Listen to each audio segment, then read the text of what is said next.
Hay gente que puede llegar un poco más tarde, no hay ningún problema. Simplemente doy unos minutitos más, a veces 5, a veces 10 minutos, depende de la cantidad de información que tengamos que ver ese día, pero siempre doy unos minutitos más, porque de verdad que a veces, bueno, nunca está de más, como yo digo. De todas maneras, aprovechen si tienen alguna duda antes de iniciar, pueden decirla o pueden esperar hasta el final y, y hacerla al final. Psicóloga, qué bueno, un colega por aquí. Cuéntame, Alejandro, cuando dices una vez, ¿te refieres a que has entrado una vez a un lanzamiento o cómo?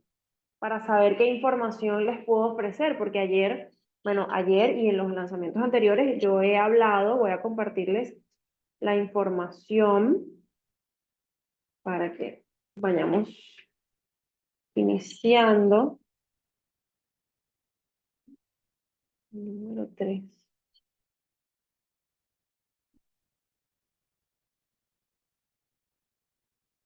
Y vamos repasando también lo que vimos ayer para las personas que no estuvieron, para que todos estén al tanto.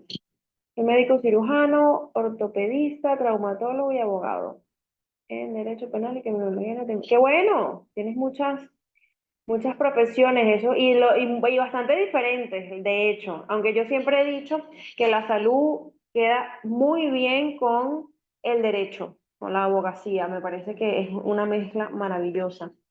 Me parece muy bueno. Así es. Ok, fíjense algo. El día de ayer vimos, los lanzamientos son para que ustedes conozcan qué vamos a ver en cada módulo, cuántos módulos van a ser, cuánto tiempo va a durar, el costo, qué evaluaciones vamos a tener, cuál va a ser la metodología del aprendizaje. Es para eso, ¿sí? Para que ustedes conozcan. Y aparte, yo siempre les doy una breve clase, ¿sí? De lo que va a tratar o algún punto de lo que va a tratar el máster o la certificación, ¿sí? Primera vez en un lanzamiento, bueno, no hay ningún problema. Estamos aquí para aclarar todas sus dudas. Buenas noches, soy psicóloga en mi país, Colombia. Qué bueno. Adriana, bienvenida. Tenemos varios colegas, ¿vale? Qué bueno. Qué bueno, incluido el médico, porque también he tenido también muchos médicos en lanzamiento o en diplomados incluso, y me parece muy bonito que quieran aprender sobre la parte de la psicología, porque sé perfectamente, he estado en guardias de médicos y bueno, perfectamente sé lo que te puede llegar, que a lo mejor no es nada médico, sino a nivel psicológico o incluso psiquiátrico. Así que se podría decir que es muy bueno, de verdad me alegra mucho que tengamos esa diversidad, por decirlo de una manera. Les voy a explicar a qué vamos, ¿sí? Que más o menos los módulos para repasar un poquito lo de ayer y continúo con la clase que nosotros ofrecemos para que ustedes aprendan cómo es la metodología. Me presenté ayer, me voy a volver a presentar porque probablemente van a haber muchas personas nuevas. Mi nombre es Arianna, soy psicóloga, soy de Venezuela también, como varios por ahí. Y bueno, los de Colombia estamos ahí cerquita, estamos a una cuadra de distancia casi. Cualquier duda, muchachos, yo voy a ir dando la clase, yo voy a ir explicando, ¿sí? Esa es la manera en la que yo voy enseñándoles, pero no quiere decir que ustedes van a estar ahí y ustedes no pueden hablar, ustedes no pueden opinar, no, ustedes pueden escribir lo que ustedes quieran en ese chat, ustedes si quieren hablar por el micrófono simplemente piden el permiso y se les entrega el permiso para hablar por el micrófono, lo que pasa es que lo silenciamos todo para que no hablen todos al mismo tiempo, para que no haya interrupciones a la hora de hablar o de conversar, por eso es que lo silenciamos, no es porque no pueden hablar, sino para poder mantener el orden, por decirlo de una manera, ¿sí? Pero ustedes pueden decir lo que quieran, pueden preguntar lo que quieran, pueden opinar lo que quieran, no hay ningún problema, pueden hacer preguntas sobre el máster, sobre lo que ustedes quieran, ¿sí? Aquí no hay ningún tipo, porque a veces hay gente que cuando da clase, bueno, todo el mundo se tiene que callar y la persona habla. No, en este caso ustedes pueden hablar, pueden preguntar, pueden opinar, pueden, si hay algún tema en específico que les gustaría que estuviera en la certificación y ustedes pueden preguntarme. Y yo les digo, mira, si lo tenemos, no lo tenemos, lo podemos agregar o no lo podemos agregar, y así. Porque al final me gusta que tengamos esa facilidad, ¿sí? Que no sentemos aquí nada más a escuchar, no, que seamos todos compañeros, por decirlo de una manera, todos aprendemos, ustedes de mí y yo de ustedes. Buenas tardes para usted también, Cristóbal. Así que bueno, voy a explicarles más o menos lo que vimos ayer, un poco más rápido, porque normalmente los lanzamientos duran 2 días. ¿Por qué? Porque el primer día explicamos los módulos, ¿sí? Que vamos a ver en cada módulo, cuántos son, toda esa información, damos una breve clase y al día siguiente, que sería hoy, continuamos con esa breve clase. Pero a mí me gusta, ¿sí? Porque la clase de ayer está grabada, las personas que no ingresaron o no pudieron ingresar pueden pedir la clase grabada para verla, no hay ningún problema. Sin embargo, a mí me gusta explicar nuevamente, así sea de manera breve, ¿sí? Así sea de manera breve, me gusta explicar, porque siempre es bueno estar claro y por si a alguien le quedó alguna duda el día de ayer, ¿ok? Aquí arriba van a ver en las primeras dos láminas, está mi número de teléfono por si les quedó alguna duda o alguna información que deseen saber. Jelly, que es la asesora de mis certificaciones, de hecho, mi mano derecha es la que les puede dar toda la información administrativa. Yo también la manejo, también me pueden escribir a mí, solo que bueno, esa es su especialidad, por decirlo de una manera. Sin embargo, cualquiera de las dos podemos darles la información que necesiten. Esta certificación, ¿sí? Estas son nuestras redes sociales, así salimos en las redes sociales, si gustan seguirnos para poder estar al tanto, o en su defecto se pueden quedar en los grupos de WhatsApp o en el canal de Telegram no, de WhatsApp, que ya lo crearon hace poco, también pueden colocarse ahí, ahí damos toda la información de las cosas que enseñamos, que impartimos, profesores y todo eso. El nombre, ¿sí? De esta certificación va a ser Psicología Clínica Integral. ¿Por qué digo Psicología Clínica Integral y no máster en Psicología Clínica Integral? Porque tenemos varias opciones de certificaciones, ¿sí? Las personas que van a optar por el seminario, pues no va a llamarse seminario máster, ¿no? Sino seminario de Psicología Clínica Integral. Las personas que van a optar por el diplomado se va a llamar diplomado en Psicología Clínica Integral. Y las personas que van a optar por el máster, por supuesto, va a decir máster de Psicología Clínica Integral, independientemente si es por la SIL o si es por la Universidad de Florida de Estados Unidos, que también tenemos esa opción, esa alianza por ahí, ¿sí? Tenemos esas opciones, eso sería porque ayer me preguntaron, y bueno, siempre preguntan qué nombre saldría en el certificado, en el diploma, y esos serían los nombres, ¿sí? Hasta los momentos, esa es la planificación. La certificación va a tener un total de 12 módulos, ¿sí? El primer módulo va a tratarse sobre los fundamentos de la psicología clínica y la ética profesional. Siempre es muy importante, y si no me creen, pregúntenselo al abogado que tenemos aquí, conocer todo lo que tenga que ver con las leyes de todas nuestras profesiones, de todas nuestras áreas, ¿sí? Porque nosotros tenemos que conocer qué podemos hacer, qué no podemos hacer, cuándo lo podemos hacer y cuándo no lo podemos hacer, sobre todo a nivel de psicología, que es una carrera con, bueno, que obviamente muchas carreras necesitan tener la confidencialidad, por supuesto, pero nosotros tenemos esa, como que ese as bajo la manga de que si algún día necesitamos romper la confidencialidad, tenemos como que ciertos parámetros, ¿sí? Para poder romper esa confidencialidad, no es con cualquier tipo de caso, ¿sí? Tenemos esos casos de dilemas éticos que tenemos que conocerlos, ¿ok? Eso lo vamos a profundizar, por supuesto. Recuerden que, como ya lo vimos ayer, les voy a dar un breve repaso de la información de cada módulo, ¿sí? En el módulo número 2 vamos a hablar sobre la psicopatología, el diagnóstico y la evaluación avanzada. Buenas tardes, María, bienvenida.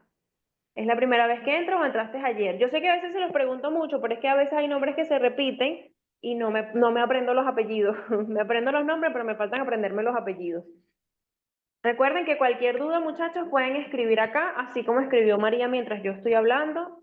Igualito voy a seguir leyendo todos sus mensajes, ¿sí? Recién ingreso. Ah, ok, María, no te preocupes, estoy iniciando con la explicación de ayer, que ayer fue el primer día del lanzamiento, los lanzamientos duran 2 días, ayer fue el primer día y estoy explicando una parte de cómo funcionan los módulos, ¿sí? Así que no se preocupen que todo está grabado. Todo está grabado y todo se queda guardadito ahí para que ustedes lo puedan ver cuando gusten, si no llegaron el día de ayer. Soy de Chubut, Argentina. Bienvenida, Argentina. Buenas tardes, maestros y compañeros. Saludos desde Argentina. Otro de Argentina. Qué bueno, vale. Tenemos mucha diversidad cultural, eso me encanta. Me encanta porque al final todos tenemos la misma meta, ¿cierto? Aprender, aprender y conocer. Me encanta, me encanta. Entonces, muchachos, en el módulo 2 se va a tratar de esto que ya les mencioné y vamos a aprender a manejar o a leer, por decirlo de una manera, lo que es el DSM-5 y el CIE-10, ¿sí? Y obviamente todo lo que sale acá y mucha más información. Vamos a aprender en el número 3, en el módulo número 3, vamos a aprender sobre la terapia cognitivo-conductual y las terapias de tercera generación. Esto lo coloqué junto porque la TCC es bueno, realmente nunca fue la TCC sola, sino que fue un conjunto de cosas que llevó a la TCC, y la parte de terapias de tercera generación es algo que se salió prácticamente de la TCC. Entonces, por eso fue que los coloqué juntos. Entonces, vamos a conocer las terapias cognitivo-conductual, las que más se usan, aparte de las terapias de tercera generación. Vamos a ir, ¿por qué se dice tercera generación? Bueno, porque está la primera, la segunda y la tercera generación, y la última es la tercera. Por eso es que se le dice terapias de tercera generación, ¿sí? En el módulo número 4 vamos a estar hablando sobre la psicoterapia psicodinámica y los enfoques humanistas. Vamos a hablar sobre todo lo que tenga relación con la parte psicodinámica y con los enfoques humanistas, por ejemplo, la Gestalt, que habla del aquí y el ahora, de las emociones, de el enfoque o el modelo humanista que habla del crecimiento personal, ¿sí? De eso nos vamos a tratar, vamos a hablar en el módulo número 4. En el módulo número 5 vamos a hablar sobre la intervención sistémica de terapia de pareja y familia. ¿Por qué lo coloqué juntos?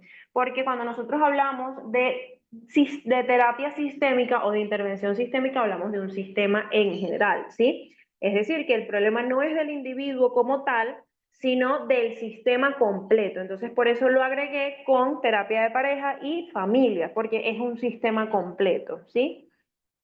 En el módulo número 6 vamos a hablar sobre la psicopatología y el tratamiento de los trastornos de ansiedad, porque bueno, hay muchos trastornos de ansiedad que la gente no tiene ni la menor idea, como por ejemplo lo mencioné ayer y lo menciono siempre que puedo.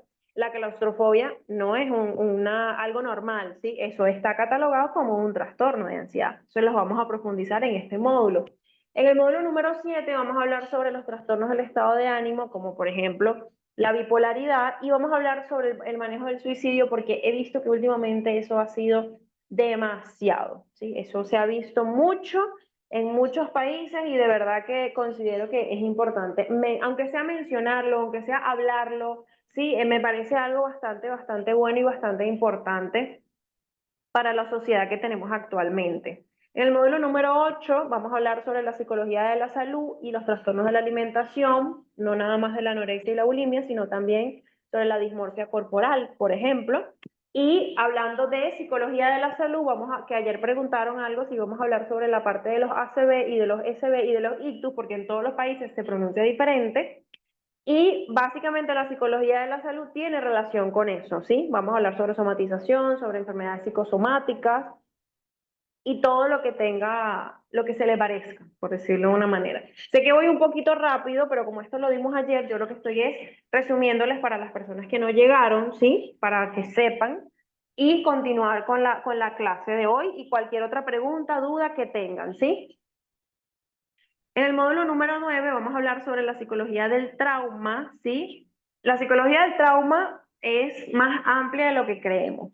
Está el trauma colectivo, por ejemplo, y está el trauma individual. Un trauma colectivo puede deberse, vamos a ponerles un ejemplo, para las personas que viven acá en Venezuela o para las personas que viven en Argentina. Trauma colectivo es a nivel de político, por decirlo de una manera, que ha generado trauma en muchas poblaciones, o a nivel de la inseguridad, también se podría llamar en la psicología del trauma como un trauma colectivo, ¿sí? Porque es algo que incluye a muchas personas, como lo dice el nombre. Vamos a hablar sobre la intervención en crisis, por ejemplo, los primeros auxilios psicológicos, que yo considero que los primeros auxilios psicológicos todo el mundo lo debería de conocer, todos deberían de manejarlo, porque es algo importantísimo, ¿sí? Es algo súper importante, es algo indispensable para poder ayudar a cualquier persona en cualquier situación, incluso a uno mismo, ¿sí? Porque esto también, hay personas incluso que hacen las capacitaciones que yo doy, las hacen para aprender herramientas y poder ayudarse a sí mismos, ¿sí? O ayudar a personas conocidas, amistades. Entonces,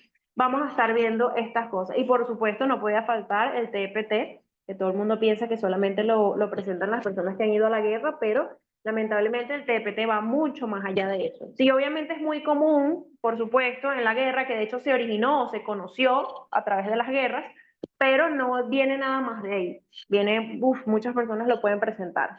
Lamentablemente no, el TPT no distingue entre raza, color, ni nada. Entonces es muy importante conocerlo también.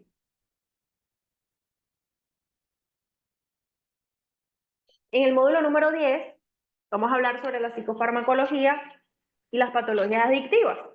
Yo incluyo siempre una parte de psicofarmacología. ¿Por qué? Porque acuérdense que nosotros no nada más trabajamos con terapia normal de conversar, de mandar actividades, sino que hay personas que necesitan medicación, ¿sí? Como por ejemplo las personas que tienen trastornos de personalidad, trastornos del estado de ánimo, depresiones fuertes, depresión mayor severa, cosas así. Entonces necesitamos conocer por lo menos un básico de la psicofarmacología.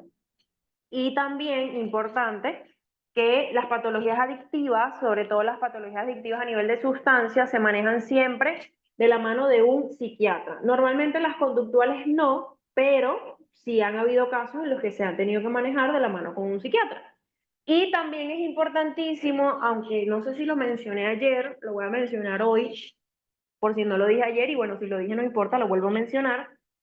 Nosotros, a veces te puede llegar una persona a consulta o bueno, a donde sea que tú trabajes, sea de manera privada o pública, que toma cierta cantidad de medicamentos y hay medicamentos que no se pueden mezclar. Y si no, pues que me lo diga el médico que anda por acá, si todavía sigue acá. Hay medicamentos que cuando tú los mezclas, ellos te hacen una reacción adversa y puede ocasionar algo muy malo. De hecho, no sé si conocen, o bueno, no sé si en sus países se llama diferente, a lo mejor no, a lo mejor sí. Hay un medicamento que se llama Tramal o Tramadol, es un nombre científico, tengo entendido. Ese medicamento es para las personas que tienen dolores crónicos, ¿sí? Dolores muy fuertes. Pero, ¿qué pasa? Ese medicamento tiene un detallito y es que hace que las personas tengan alucinaciones de lo fuerte que es el medicamento. Entonces, esas son cosas que nosotros tenemos que aprender. Así sea algo, porque a veces me piensan que no, que para que nosotros vamos a saber medicina si nosotros no somos médicos, no somos médicos, pero todos tenemos que saber un poco de lo que nos puede llegar, incluso a la misma familia. Si tú tienes un familiar que toma algún medicamento, pues tú tienes que saber o aprender de alguna manera qué medicamentos se pueden combinar y qué medicamentos no. Entonces eso es algo indispensable, sobre todo cuando son medicamentos que manda un psiquiatra, ¿sí? Si son antidepresivos, si son ansiolíticos, eso es algo, para mí, es una de las cosas más importantes, porque eso te va a cambiar al 100% la perspectiva de ese proceso terapéutico, ¿sí? En el módulo número 11 vamos a hablar sobre la psicología del desarrollo y la clínica infanto-juvenil. No vamos a profundizar tanto en la clínica infanto-juvenil porque es algo bastante extenso, ¿sí? Sí lo vamos a hablar, sí lo vamos a tocar, nos vamos a dedicar un par de clases, ¿ok? Por ejemplo, a las patologías infantiles como el autismo, el TDAH, los trastornos de la conducta, sí lo vamos a tocar, por supuesto que sí. Sin embargo, hay cosas que son muchísimo más como profundas y las voy a tocar como más tiempo, por decirlo de una manera. Pero esto lo decidí colocar porque últimamente hay demasiados diagnósticos de autismo, demasiados diagnósticos de TDAH, demasiado que no sé si son reales o no, pero hay mucho y aparte existe una cantidad enorme de niños y adolescentes con trastornos de la conducta, independientemente de la razón. Entonces por eso decidí agregarlo como un módulo, ¿sí? Y en el último módulo, último pero no menos importante, vamos a hablar sobre la parte del proyecto final. ¿Qué es lo que nosotros vamos a hacer? Porque cuando tú haces un máster, incluso un diplomado también, solo que bueno, en este caso, como la meta es el máster, por decirlo de una manera, para poder lograr la certificación, para poder aprobarlo, tienes que, obviamente yo voy a hacer evaluaciones a lo largo del curso, ¿sí? A lo largo de las evaluaciones, de las semanas, y vamos a tener también un proyecto final. El proyecto final, tanto el proyecto final como las evaluaciones a lo largo del diplomado, todavía no las he decidido porque, como les dije ayer, necesito saber primero cuántas personas vamos a hacer, ¿sí? Cuando yo sepa cuántas personas vamos a hacer, es que yo tomo esas decisiones, sobre todo porque el horario que vamos a tener en las clases como tal, que empiezan en octubre, todavía no lo sabemos, porque necesitamos ver la disponibilidad que va a tener la persona que va a hacer la formación. Por eso es que todavía no lo hemos decidido. ¿Tienen alguna pregunta hasta los momentos de los módulos? ¿Tienen algo que comentar, algo que preguntar? Sé que lo dije rápido, pero bueno, era solamente para repasar y para continuar con las clases que estábamos dando el día de ayer. Yo normalmente en las clases pongo algunos videos, también vemos las clases como lo estamos haciendo ahora, vemos también clases con diapositivas. Tengo muchas maneras de llevarlo, ¿sí? De llevar las clases, de llevar las actividades.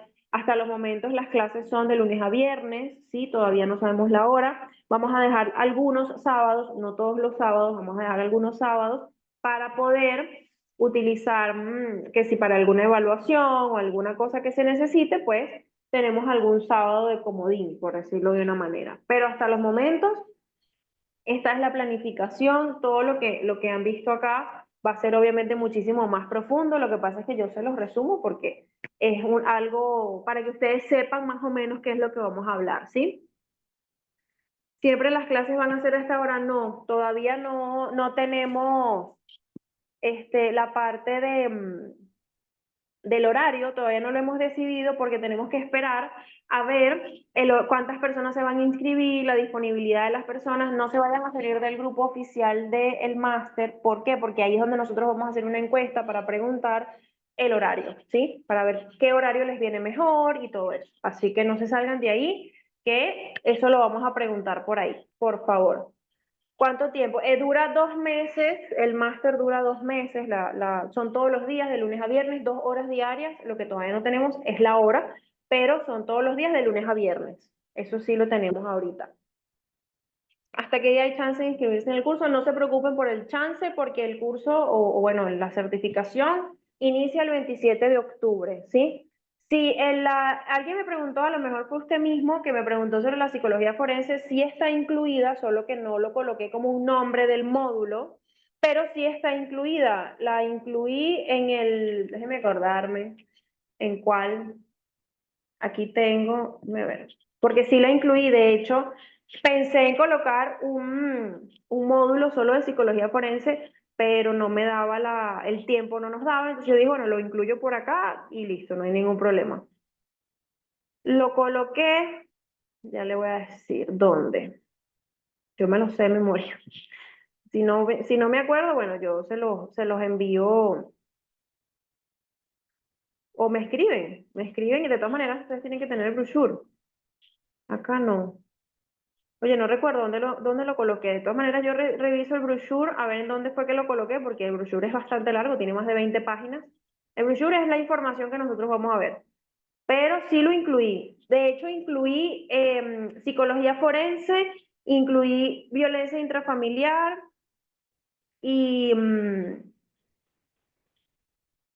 violencia de género también.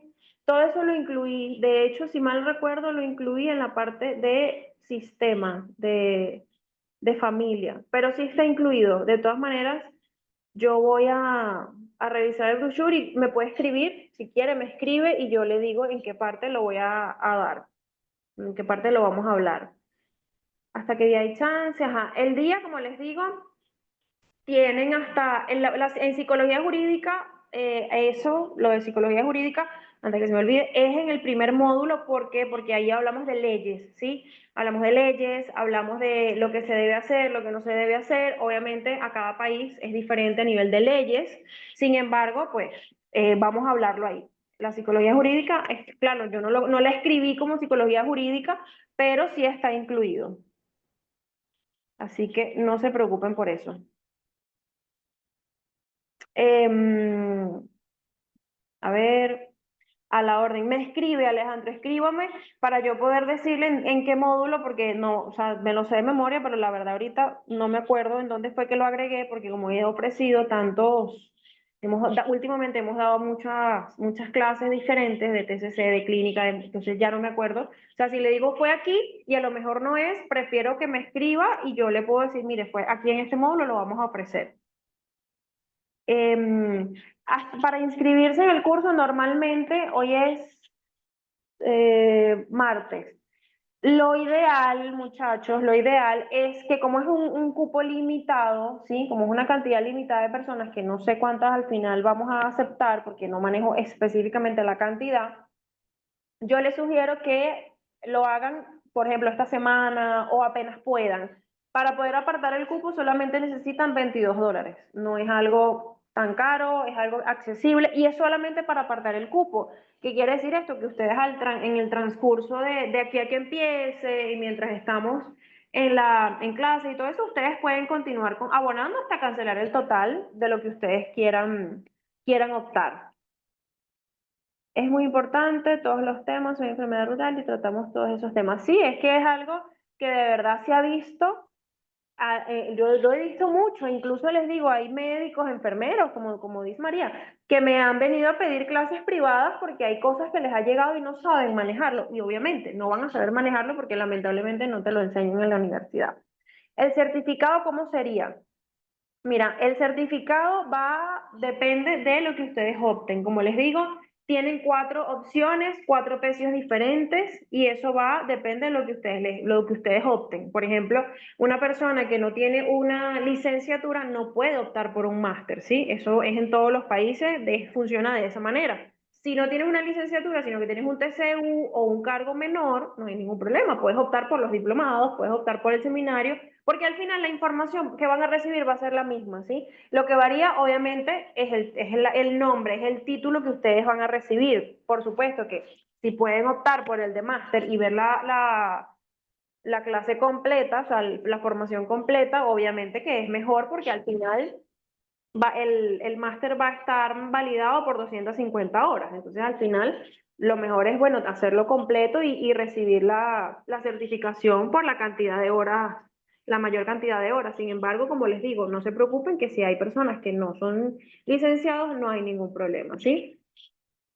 Esos $22, los $22 es para apartar el cupo, ¿sí? Por ejemplo, yo tengo acá, este, Yeli, no sé si estás ahí Sí, para compartirles porque estoy aprovechando que están preguntando y les estoy contestando algunas cositas para que ellos sepan y vayan apartando su cupo de una vez. ajá. Los $22 Eh, son, bueno, habla tú y yo estoy aquí, para no ok, equivocarme. Para llegar a donde nos quedamos ayer, y bueno, ayer hablamos de muchas cosas.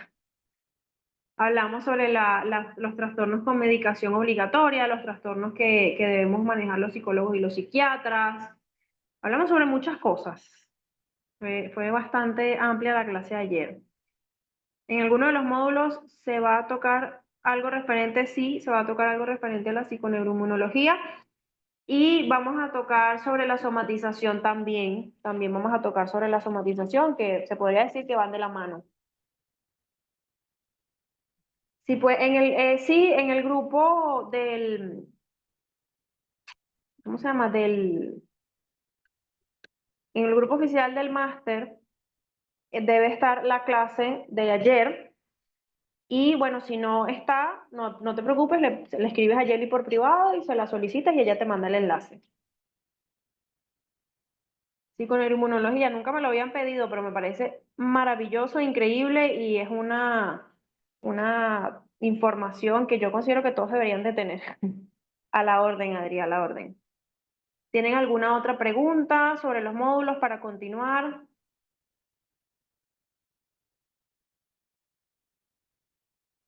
También a veces les pongo videos, hoy les traje un videito, si nos da chance se los pongo,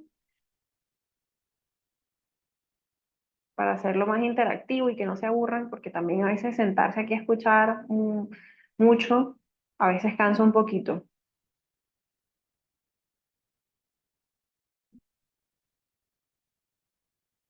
Vamos a continuar. Ayer nos quedamos por acá. En la entrevista nos quedamos ayer. Nos quedamos, bueno, hablamos sobre la entrevista estructurada y aquí nos quedamos ayer. Yo siempre pongo una paginita en blanco, pero esta vez no lo hice. Me acordé dónde nos quedamos. Estábamos hablando sobre los tipos de entrevista el día de ayer cuando no se nos acabó el tiempo. Hablamos sobre, bueno, la entrevista estructurada, que es una entrevista que básicamente parece un guión, ¿sí? Y es algo que muchas veces a mí no me gusta mucho usarla porque las personas es como que si le estuvieran haciendo una entrevista de trabajo. Y no sé, me parece que no le damos pie a esa manera de que el paciente se exprese o de que la persona se exprese bien. Obviamente hay cosas en la entrevista psicológica que tú tienes que preguntar directamente, por supuesto que sí, pero hay muchas cosas que me parece que sería bueno como que dejarlo de manera un poco más libre.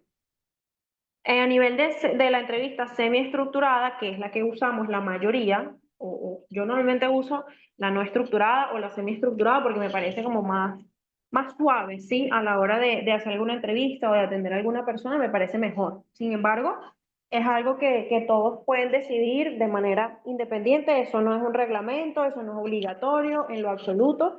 Cada quien utiliza la que mejor le parezca, ¿sí? Cuando hablamos de entrevista semiestructurada, hablamos de que es una entrevista que combina, ¿sí? Combina lo que es la entrevista no estructurada, es decir, el paciente habla lo que quiera, y la entrevista estructurada, que es básicamente una guía. Sin embargo, tienes una guía, pero le das al paciente la oportunidad de expresarse con total libertad, tranquilidad, profundizar en las cosas que el paciente quiera profundizar. De hecho, muchas personas te dicen, no, bueno, yo no hablo nada, yo nunca hablo, yo hablo muy poco y cuando vas a ver se va la hora completa y lo único que ha hablado es la persona que tienes al frente.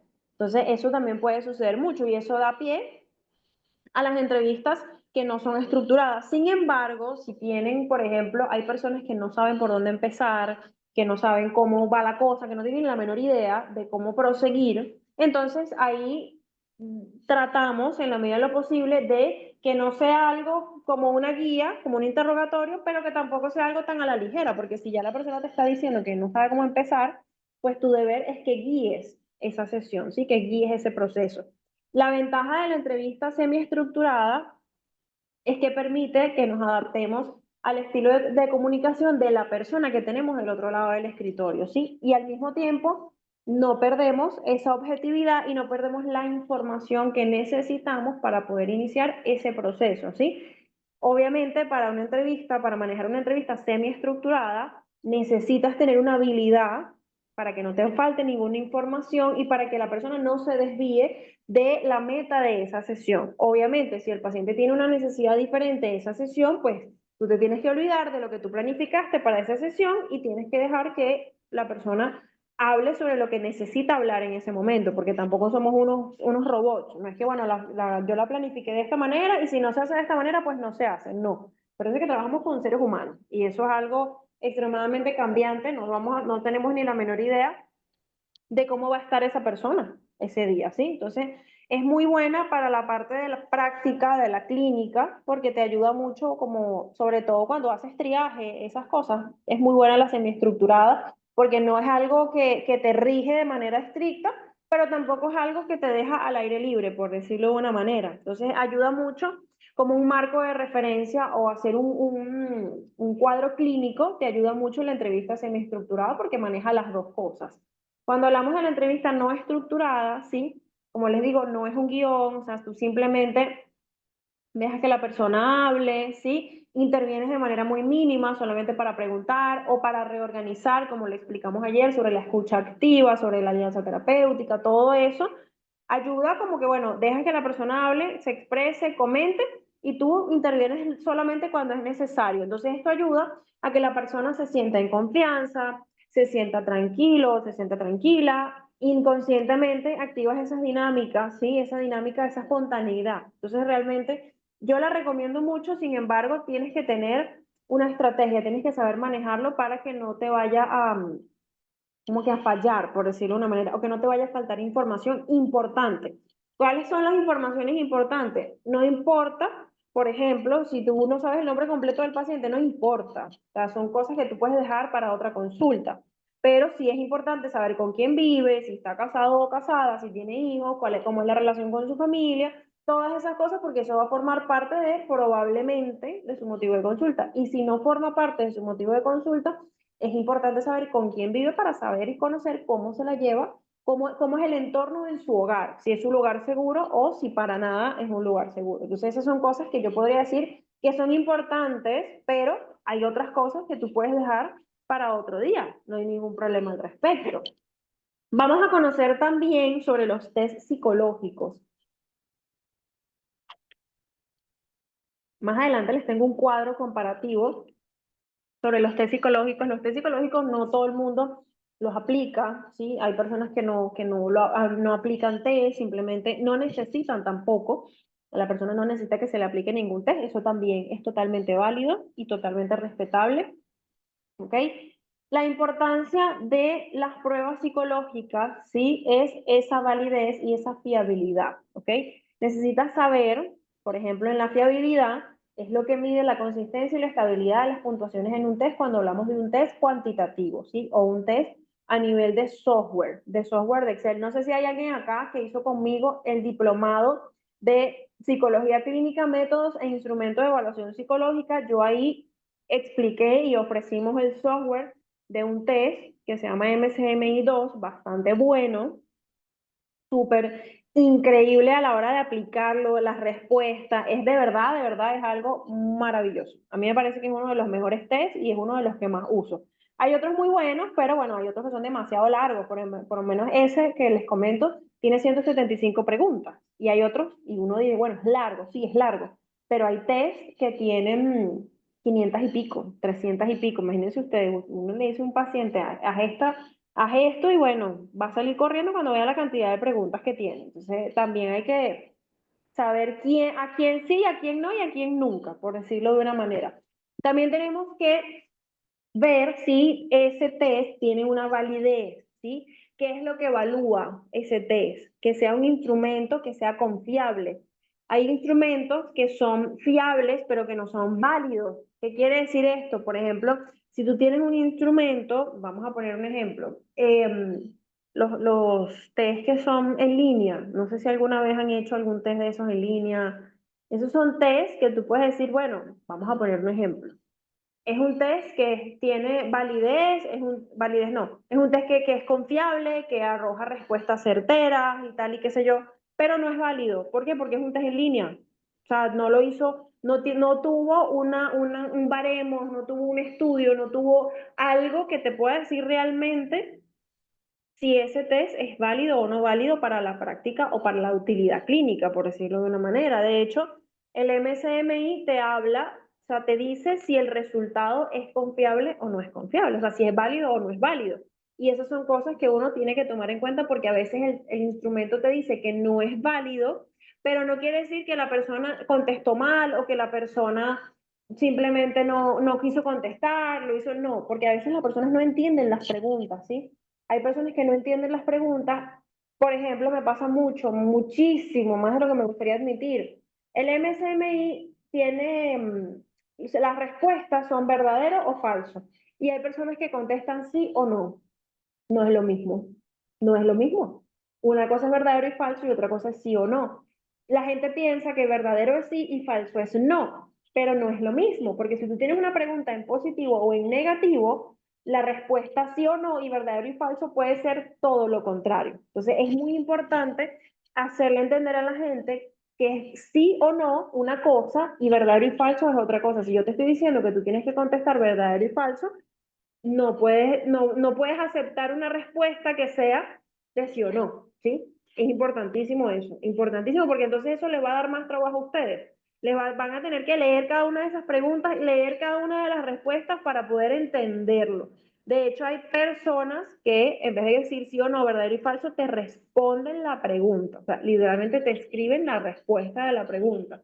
Eso lo pueden hacer, eso no es el problema es que si tú respondes la pregunta, pero no colocas ni verdadero ni falso, entonces no lo estás haciendo bien, porque yo siempre le digo a mis pacientes y a mis colegas, y cuando doy clases siempre les digo, deja que el paciente te conteste, obviamente te tiene que contestar como tú se lo estás indicando, por supuesto que sí, pero si quiere comentarte algo más de alguna pregunta en específico, déjalo, porque eso te va a dar mucha información a la hora de armar el plan de tratamiento de esa persona. Entonces, es muy importante, ¿sí? Cuando nosotros aplicamos los test psicológicos, sean test que tengan fiabilidad, que tengan validez, ¿sí? Porque son indispensables para tú poder garantizar la decisión en el ámbito clínico o incluso, por ejemplo, en el ámbito también educativo. Hay personas que trabajan en el área educativa, en los colegios y tienen que regirse por unos test en específico y necesitas que tenga unos parámetros, ¿sí? No puedes usar cualquier tipo de test. Es algo, obviamente, también va a depender de cómo tú lo analices.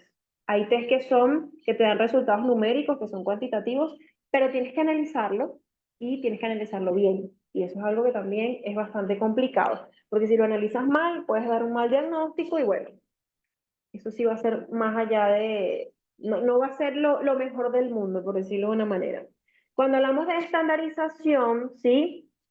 Hablamos de las condiciones de la aplicación del instrumento, hablamos de los baremos también, ¿ok?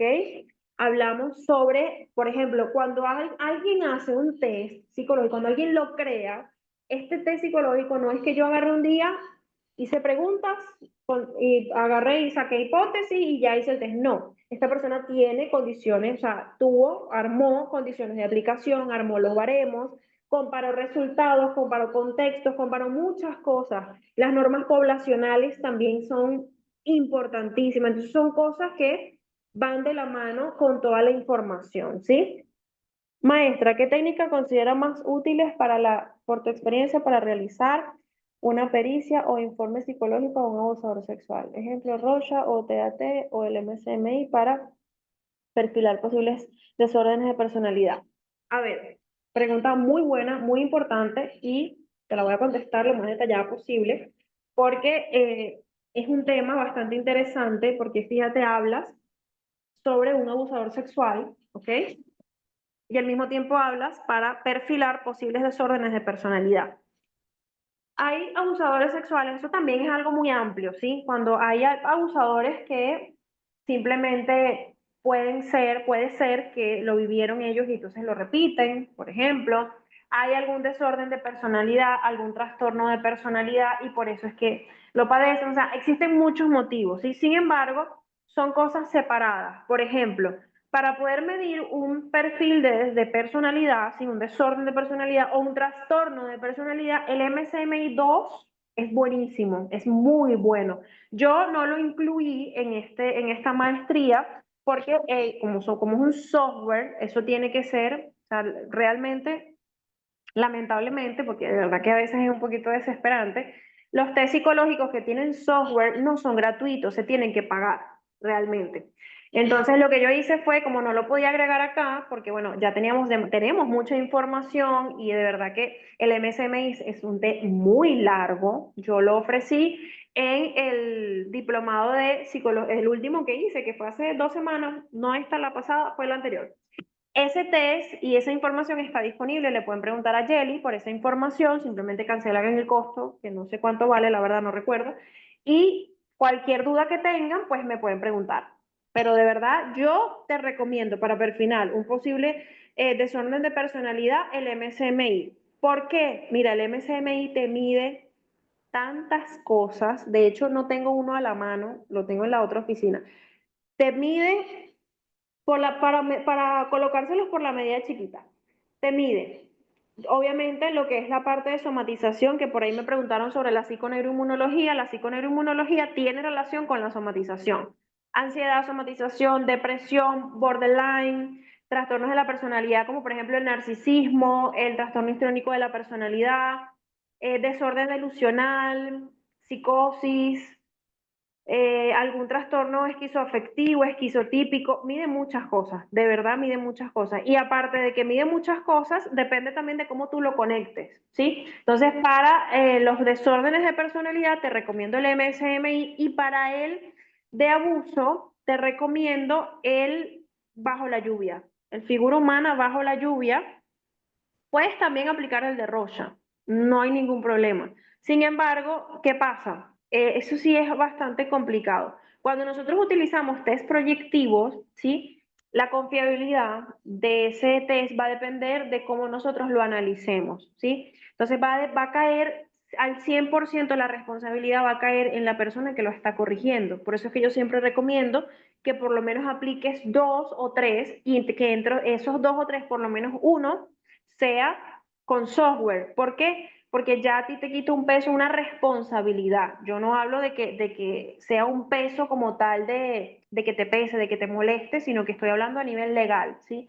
Sobre todo cuando estamos tratando con abusadores. Incluso, de hecho, les voy a dar una primicia. Cuando yo les hablé en el primer contenido primer módulo, que les hablo sobre la ética, y les hablo sobre que hay dilemas éticos cuando nosotros debemos como que, no, mira, no podemos mantener la confidencialidad aquí. Bueno, cuando suceden esas cosas, hablo sobre este tipo de ejemplos que está colocando Alejandro.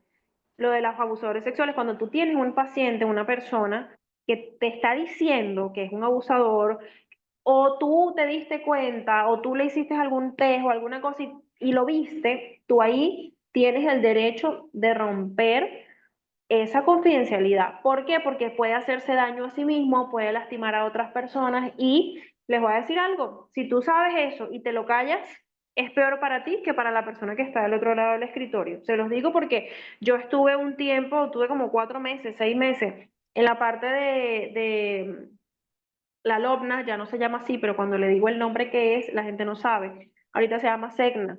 Es la parte del Consejo de Niños, Niñas y Adolescentes, Consejo de Protección. Y eso es algo que lo veíamos mucho.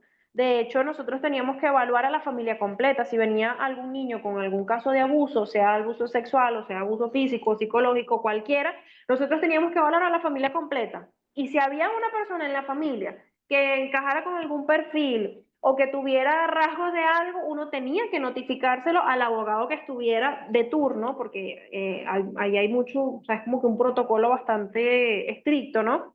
Y son cosas y normalmente nosotros utilizábamos solamente test proyectivos, porque como es un ente público, no cuenta con los test que son de software, porque no los compran, no los pagan. Entonces realmente es algo bastante tedioso, sin embargo, puedes utilizar el de Rocha, no hay ningún problema. Y para los desórdenes de personalidad, puedes utilizar tranquilamente el MCMI. Yo te lo recomiendo muchísimo, no nada más para las personas con desórdenes de personalidad, puede ser con cualquier tipo de situación. De hecho, hay personas que tienen, yo tengo algunos pacientes que, por ejemplo, experimentan somatización, experimentan ansiedad, depresión o algo, distimia, también mide distimia, y yo les aplico el MSMI, porque mide muchas otras.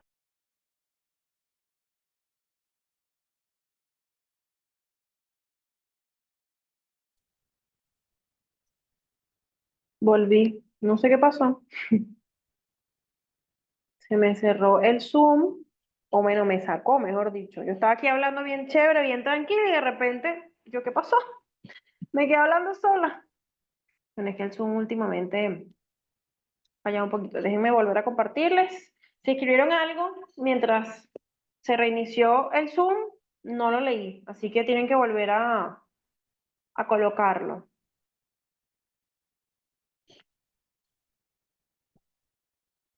Mm, Ese no es.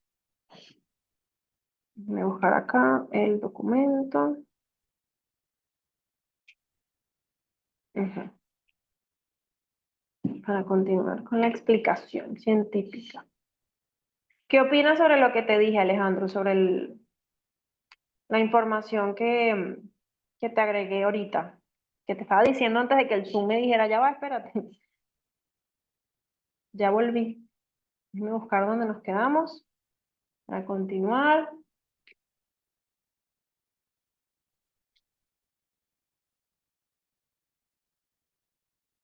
La importancia de, no nada más de la estandarización, sino de algunos test en específico, es que si no tenemos un test que sea confiable, sí, que sea bueno, y si nosotros no sabemos manejar bien el test, vamos a tener un rango bastante grande de errores, ¿sí? Y hay muchas veces en las que no podemos cometer errores, sobre todo en lo que estaba diciendo Alejandro, de casos de abusadores y esas cosas, los errores son, yo sé que errores de humanos, yo eso lo sé perfectamente, pero hay errores que pueden condenar a cualquier persona. Así que es muy importante antes de cometer un error, si no sabemos manejar algo bien, es mejor referirlo o buscar apoyo de algún otro colega, porque tampoco vamos a tener la verdad ante todo. Pero de verdad que es importantísimo, muchachos, no aprender a estar 100% seguro antes de dar un diagnóstico, antes de dar algo. De verdad es algo importantísimo. Si no la escuché la última parte, maestra, la pregunta va desde el tema de que la defensa del abusador lo cuestione y si lo cuestiona se plantea una nulidad.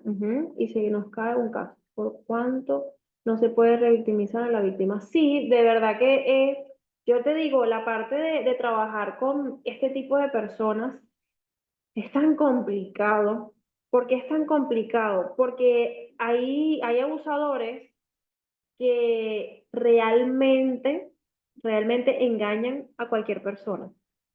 Increíble. Yo les puedo decir, o sea, se los digo con base, porque, bueno, menos mal que eso no fue el caso, pero yo cuando estaba en el SEPNA, en la LOCNA, yo sé que hay cosas que, bueno, la gente a veces dice, bueno, no quiero saber tu vida, no quiero saber lo que te pasó, pero es experiencia y es algo que les comparto para que ustedes vean lo que es capaz de hacer el ser humano, para que ustedes aprendan que realmente no todo es color de rosa, que sí, que esta carrera es hermosa, es maravillosa, yo no lo niego, sí lo es muy bonita, pero a veces es más preocupante que bonita.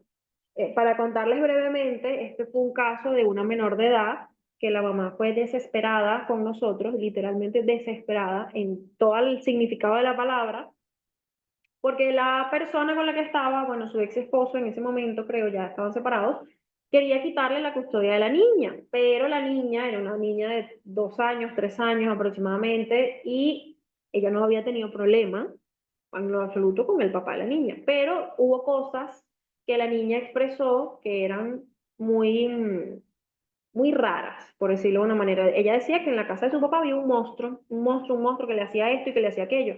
Resulta que el monstruo era un familiar, un adolescente, para ser más específica, y bueno, obviamente eso era un caso, bueno, más que delicado.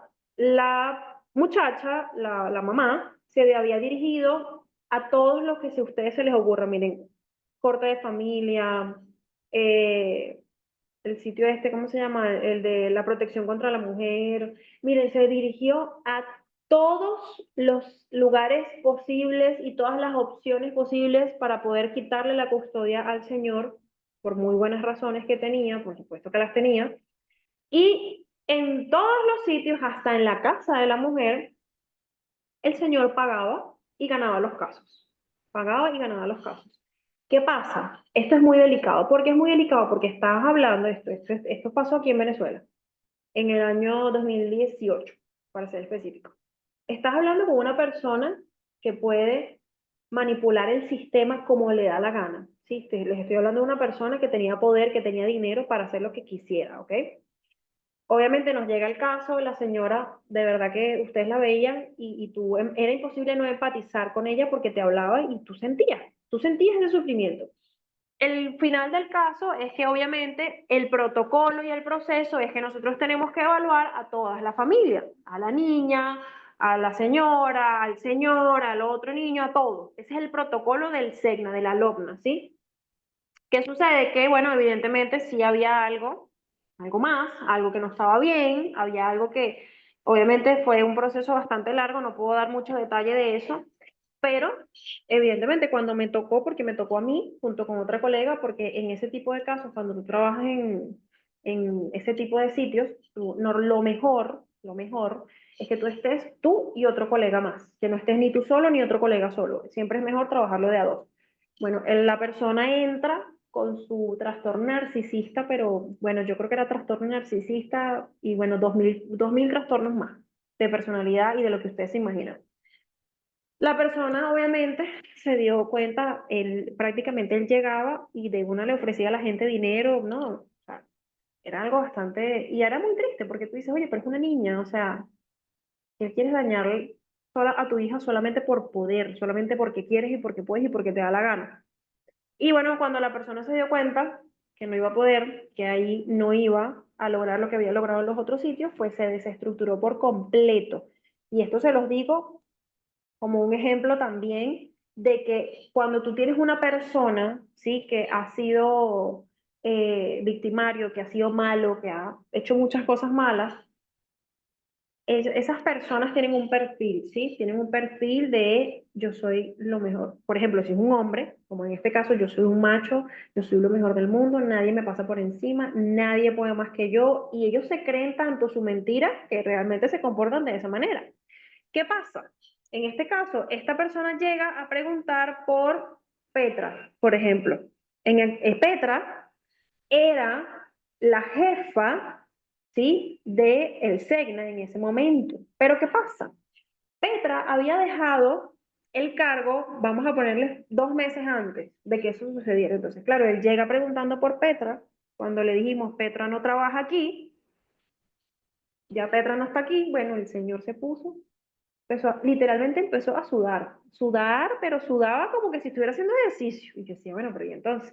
Cuando lo pasamos bueno, a conversar con él, porque al final era un caso de custodia, teníamos que ver quién se iba a quedar con la niña, o sea, es un proceso. Bueno, la persona se sentó y a los 2 minutos empezó, no, bueno, que ustedes sí son bonitas y tal, y todo el cuento, ¿no? Yo les puedo ofrecer lo que ustedes quieran, y nosotros no estamos aquí para eso, nosotros estamos aquí por esto, por esto y por esto. Usted está aquí por esto, por esto y por esto. Y bueno, el hombre literalmente agarró, se paró y se fue. Así, tal cual. Entonces, claro, cuando la persona que cree que tiene el poder, tú le demuestras que el poder no lo tiene la persona, sino que lo tienes tú, ¿ok? Porque tú eres el especialista, porque la vida de esa persona depende de ti o de ese niño en ese caso, el abusador o el malo, por decirlo de una manera, se desestructura por completo, ¿sí? Por eso es que es muy importante cuando yo les hablé sobre, antes la clase de ayer, les hablé sobre los trastornos psiquiátricos, los trastornos, sí, que son teoría y práctica a nivel de psicología y farmacología. Y por ejemplo, si ustedes tienen por ejemplo, una persona con esquizofrenia, o algún trastorno psicótico, ustedes no pueden demostrar debilidad, ustedes no pueden, no porque seas mujer o hombre, no porque seas alto, porque seas flaco, porque no. O sea, yo les estoy hablando a nivel de palabras, ¿sí? A nivel de postura, de mantenerte firme, de no bajar la mirada, ¿saben? Y esas son cosas, muchachos, que de verdad, no sé si en algún momento les ha pasado, me escriben en el chat, por favor, si en algún momento les ha pasado, han tenido que verse de esta manera, y a veces algunas personas se les hace incómodo porque no forma parte de la personalidad que tú tienes. Pero acuérdense de algo, nosotros tenemos que olvidarnos un poquito de lo que nosotros somos cuando nosotros estamos tratando con este tipo de casos, ¿sí? Entonces es muy importante mantener una postura. Por ejemplo, si vas a hablar con alguien, tú no te puedes sentar en una silla más bajita que la persona, por decirlo un ejemplo, ¿sí? ¿Por qué? Porque tú tienes que mantener una postura, tú tienes que darte a ver como que tú eres el que está mandando, ¿sí? Es tu momento, es tu espacio, es tu zona, tú tienes que controlarlo. Y cuando nosotros trabajamos con las cosas, como ha dicho Alejandro, con abusadores o con víctimas, lo que sea, nosotros tenemos que mantener firmeza antes de, como dicen por ahí, es inocente hasta que se demuestre lo contrario. Entonces son cosas que a nivel de terapia, de procesos, tenemos que conocerlas. Y esas son cosas, muchachos, que no te las enseñan en la universidad. No te las enseñan en ningún lado, sino cuando las vives o en su defecto cuando haces alguna formación, como por ejemplo esta, donde yo les expreso y les cuento y les digo lo que le puede suceder, si en algún momento les pasa esto, pues hacen tal cosa, pues tienen que estudiarlo de esta manera. Y estas son cosas que yo les digo que pues agradecido en aquel momento, pero bueno, yo tuve que ir solo con la práctica, menos mal que las personas con las que yo trabajaba pues estaban preparadas para eso, todos estábamos preparados para eso porque ya lo habíamos visto la teoría, como les digo. Pero de verdad yo les digo que esta profesión, así como los médicos también, los abogados, o sea, nosotros tenemos que entender que cuando somos nosotros, ¿sí? Cuando las personas están viniendo a nosotros, nosotros mandamos, ¿sí? Por ejemplo, les voy a poner un ejemplo. Por ahí he visto una diseñadora de interiores o diseño, no sé, creo que es diseño normal. Cuando alguien te viene a pedir una opinión de un diseño o te viene a decir, bueno, mira, yo quiero esto, esto y esto, o una persona que estudió arquitectura o un ingeniero civil, por ejemplo, si alguien al ingeniero civil le dice, quítame todas las columnas, el ingeniero te va a decir, bueno, pero ¿qué te pasa? ¿Te volviste loco? ¿Cómo te va a quitar las columnas? Se te va a caer el techo encima. ¿Por qué? Porque es tu área, es tu zona. Entonces, no permitan que nadie les venga a decir a ustedes que están haciendo algo malo. Obviamente, ustedes tienen que tener introspección, tienen que analizar. De hecho, yo, desde que me gradué en el 2018, no he dejado de actualizarme. He tenido muchas experiencias, bueno, con todo tipo de procesos, de trabajos públicos, privados, de todo, de selección de personal, atención clínica privada. O sea, realmente tienes que seguirte instruyendo porque todo cambia. De hecho, las terapias de tercera generación ahorita es que se están innovando, a pesar de que tienen mucho tiempo existiendo. Entonces son cosas que tenemos que conocer y es indispensable conocerlas, ¿sí? Conocer también cuál es la diferencia, como se lo dije hace rato, la diferencia entre una prueba psicométrica y una prueba proyectiva. No son lo mismo. Y si tú nada más aplicas pruebas proyectivas, el caso se te puede caer cuando hablamos a nivel de tribunales. Eso también es muy importante de mencionar a la hora de evaluar a una persona, ¿sí? Exacto, comparto, maestra. Y en otros casos demuestran una sugestiva predisposición, ¿sí? O se muestran muy colaborativos, ¿sí? Subyaciendo en sus manifestaciones una negación de los hechos, el agresor o abusador no es el culpable, sino la víctima u otra persona. Por eso este máster es muy útil, como dice, sí, realmente, yo siempre lo he dicho, nosotros, o sea, si ustedes conocen, sí, por cierto, gracias por tu mensaje y tu apoyo, tu opinión, porque todos tenemos opiniones diferentes y bueno, si tenemos opiniones iguales, magnífico, ¿no? Pero si tenemos opiniones diferentes también es total y completamente aceptable. Siempre es muy importante cuando trabajamos en el área de salud mental, nosotros tenemos que conocer muy bien a la persona que tenemos al frente, tenemos que estudiar muy bien al individuo que tenemos al frente. Tenemos que conocer, tenemos que analizar, tenemos que estudiar. Para eso están las pruebas proyectivas y las pruebas psicométricas. Las pruebas proyectivas las usamos mucho a nivel porque son muy objetivas, ¿sí? Tú puedes cuantificar los rasgos específicos, las habilidades, las aptitudes. Eso es algo que no te falla, a menos que obviamente te esté arrojando resultados que no tengan relación con lo que tú estás observando o con lo que tú estás analizando, por supuesto. Las pruebas proyectivas te ayudan a revelar aspectos inconscientes, ¿sí? A nivel de conflictos internos, a nivel de dinámica profunda de la personalidad. También agregué, tampoco recuerdo, creo que fue en el módulo de las pruebas, porque ajá, tenemos tantos módulos y no podía agregar más, porque de hecho son 9 módulos y yo coloqué 12, entonces si seguía agregando módulos se podrán imaginar la cantidad, vamos a tener 23 módulos y no nos iba a dar chance de continuar, de hacerlos todos. Pero también agregué la prueba psicométrica de figura humana bajo la lluvia. Esa también la agregué porque me parece una prueba proyectiva bastante buena. Esa la vamos a dar, obviamente, a nivel profundo, porque es bastante larga, pero también la vamos a ofrecer. Es una de las pruebas psicológicas que les voy a, que les voy a dar. Tengo esa y tengo otra. Ah, el test de frases incompletas de Sachs también lo voy a ofrecer en este máster. Y es muy bueno también para cualquier tipo de información. De hecho, el test de SACS, como se los he comentado, no sé si los comenté ayer, creo que no, pero bueno, por si acaso, mide 15 áreas diferentes. Imagínense ustedes todo lo que puede medir. A nivel de pruebas psicométricas, sí, es algo que está estructurado y que está estandarizado. En cambio, en el proyectivo es algo ambiguo y que no tiene una estructura específica. En la parte proyectiva es algo cuantitativo, cualitativo, porque es algo que se basa en la interpretación que tú le das a ese resultado. En cambio, en la parte de psicométricos son cuantitativos, porque son resultados que se expresan en números, en puntuaciones, ¿sí? En percentiles, que son comparables con una muestra normativa, ¿ok? En cambio, en la prueba proyectiva es algo cualitativo, ¿sí? Porque es algo que analizas tú. Sin embargo, hay pruebas psicométricas que tienes que analizarlas igual, pero tienen previamente un resultado numérico, ¿sí? Un resultado cuantitativo y por eso siempre son más confiables. Las pruebas de proyectivas son limitadas porque el paciente tiene que elegir entre opciones preestablecidas, como por ejemplo el que les comenté de verdadero y falso, sí o no, o hay otros que son tipo 5 opciones, que sí, o 3 opciones.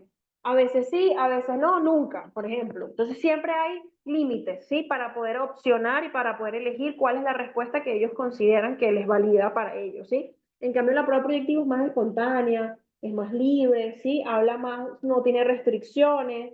Es más difícil también simular o manipular la respuesta, eso también. De hecho, en la prueba de el Bartek, no sé si conocen el test de Bartek de 8 campos, hay personas que buscan en internet cómo hacerlo. Eso lo utilizan para selección de personal, lo utilizamos mucho para selección de personal. Y cuando vas a ver ese test, tú corriges ese test y tú dices, esta persona lo primero que le salió en internet lo puso. Y de verdad que yo les digo que se siente muy bien cuando tú ves una prueba, ¿ok? Corriges un test, un instrumento psicológico y te das cuenta que la persona te está mintiendo. ¿Por qué se siente bien? Porque cuando tú te das cuenta de esas cosas, sabes perfectamente que lo estás haciendo bien. Y eso se nota. eso se nota. Yo hay personas que a veces me dicen, mira, corrígeme esto para ver si se van a dar cuenta tal cosa. Y yo les digo de una vez, ah, pero eso no lo hiciste tú y eso se nota. Entonces, realmente es algo bastante, bastante delicado. Lo que pasa es que las personas no lo toman de esa manera. De hecho, les voy a decir algo que también va en el módulo uno, un pequeño tips, una pequeña información. Cuando tú estás en un proceso legal, hablando de Venezuela, en otros países puede ser igual o puede variar un poco, ¿sí? Depende. Pero a nivel de Venezuela, cuando tú estás en un proceso legal y a ti te citan por psicología, tú tienes tres oportunidades. Si a ti te citan una vez y tú no vas, te vuelven a citar la segunda vez y tú no vas, te citan una tercera vez. Si tú la tercera vez se te ocurre no ir, van y te buscan a la puerta de tu casa o a la puerta de tu trabajo y de una vez te meten preso. Y obviamente empieza otro proceso diferente. ¿Por qué lo hacen? Porque el psicólogo a nivel de leyes acá, a nivel judicial, se utiliza para confirmar muchas cosas o para negar muchas cosas. Entonces, si tú te estás escondiendo del psicólogo, es por algo, es porque algo tú estás ocultando. Y por eso es que te dan máximo tres oportunidades. Obviamente cada organismo es diferente, cada situación de leyes es diferente, no es lo mismo para que sea, por ejemplo, para un caso de agresión, es diferente, para un caso de abuso infantil es diferente, todo es diferente, ¿sí? Todo se maneja distinto, pero la media común son tres oportunidades máximo para poder ir con ese psicólogo, con ese profesional de la salud, ¿sí? Normalmente en las pruebas psicométricas la fiabilidad y la validez es muy alta, ¿sí? Porque está diseñado de manera estandarizada. Entonces ayuda a que esa medición sea consistente y sea precisa, mientras que en las pruebas proyectivas no, porque es algo que depende mucho de la experiencia que tiene el psicólogo para corregir ese tipo de pruebas. Entonces es muy importante, como yo les digo, si no estamos seguros de la interpretación, buscar apoyo con los colegas, porque al final para eso estamos todos, para ayudarnos y para apoyarnos en los procesos. Porque como les digo, muchachos, nosotros no somos, no tenemos la sabiduría, no sabemos todo, no lo vamos a conocer todo, ¿sí? Incluso quizás algún día ustedes me hagan una pregunta y yo quizás no la sepa, no sepa la respuesta. Entonces, ¿por qué? Porque somos humanos y no vamos a tener las respuestas ante toda la situación. Pero es muy importante siempre tener en cuenta de que contamos con otros psicólogos también o con otros profesionales de la salud en términos generales. En las pruebas psicométricas les puedo dar estos ejemplos, que son los que más se utilizan. Bueno, el MMIP2, esto no lo utiliza nadie porque es muy largo, pero bueno, es un ejemplo.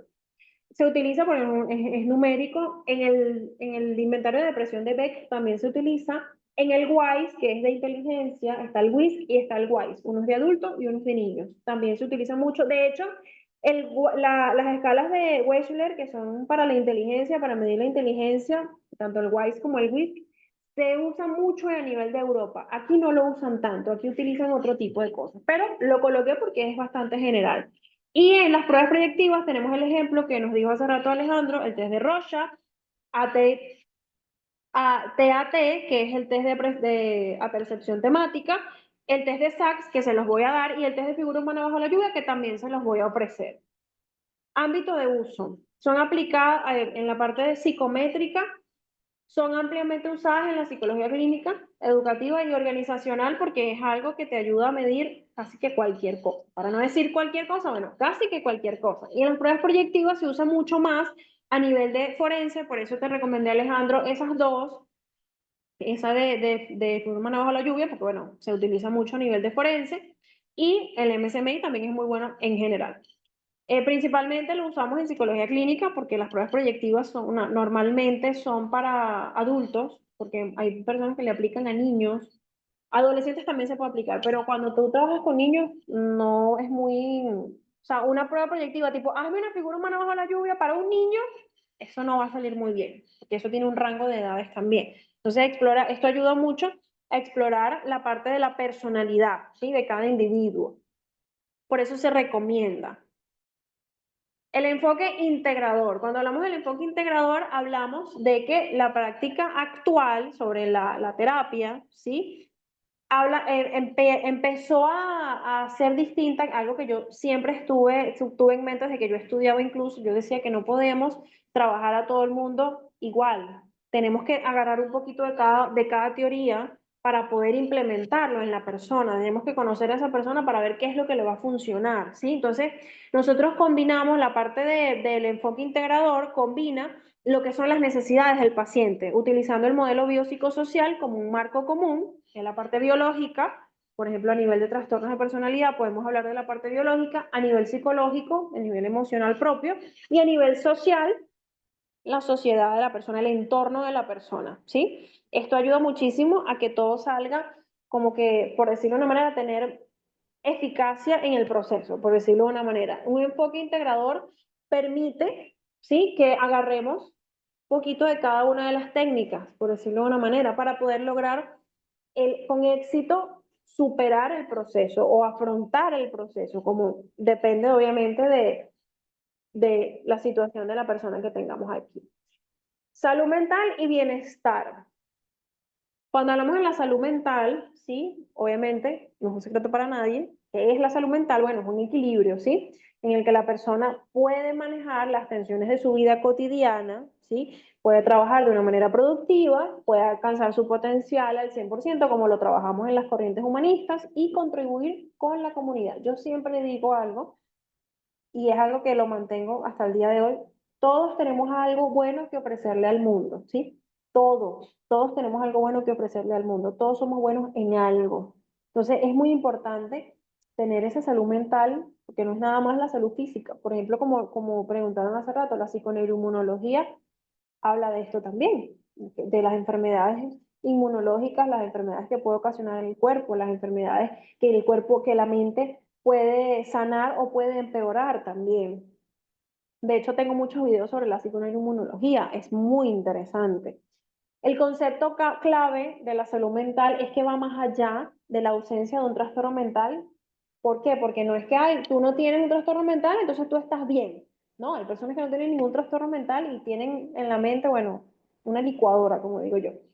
Entonces no es nada más el hecho de que no tengas ningún trastorno mental, sino que estés estable, estés bien, te sientas seguro, resuelvas todas las cosas que tengas que resolver, afrontes todas las situaciones. Es ese estado de equilibrio mental, de equilibrio psicológico, esa capacidad de manejarse, ¿sí? Esa contribución que puedes hacer bien, cómo lo puedes hacer, si no eres bueno en algo, pues lo practicas y lo haces. A eso hablamos, a eso nos referimos con la salud mental.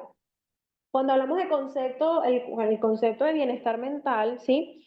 Obviamente es mucho más amplio, también es mucho más subjetivo porque integra lo que es la salud mental y se refiere más a la sensación de satisfacción y plenitud del individuo, ¿sí? Que incluye un bienestar emocional, un bienestar social y un bienestar psicológico, ¿sí? Es como un triángulo, le digo yo, que emocional, mental y social, por decirlo de una manera.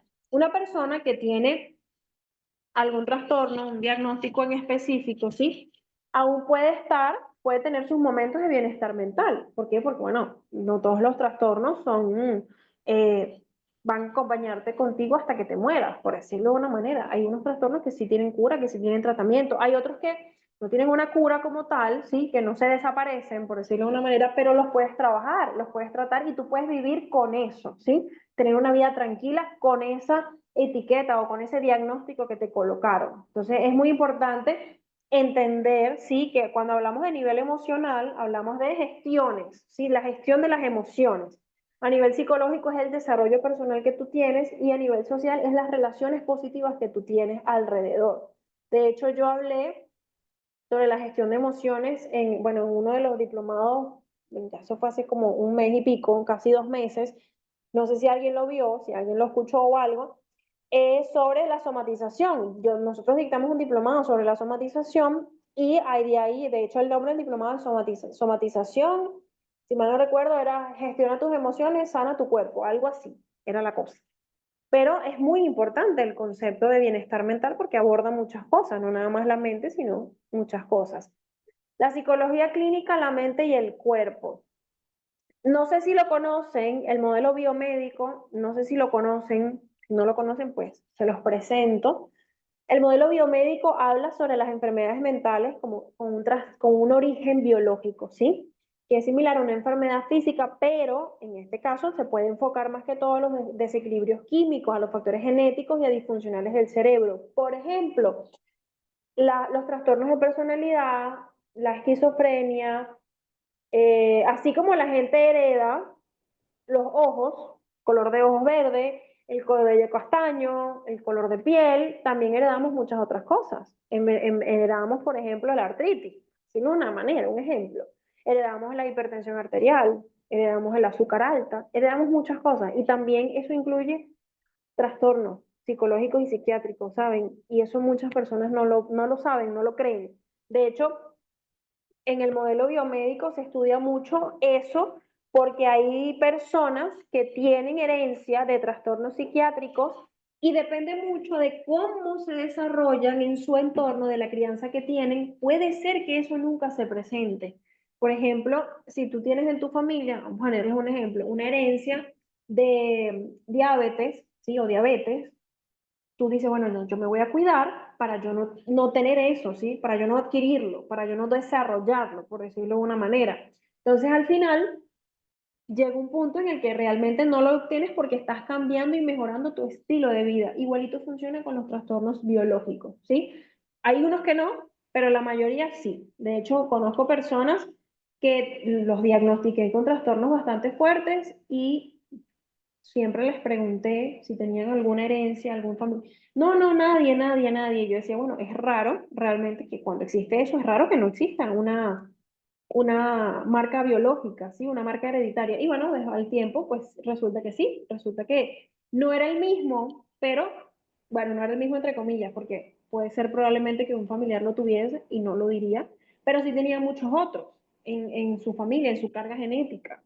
Y obviamente la vida que tenía la persona, pues ayudó, por decirlo de una manera, a que ese trastorno pues se expresara. Y eso es algo que tenemos que manejar, que tenemos que conocer, porque eso puede ser nuestro día a día, sobre todo cuando trabajamos de cara al público, como lo digo yo, ¿sí?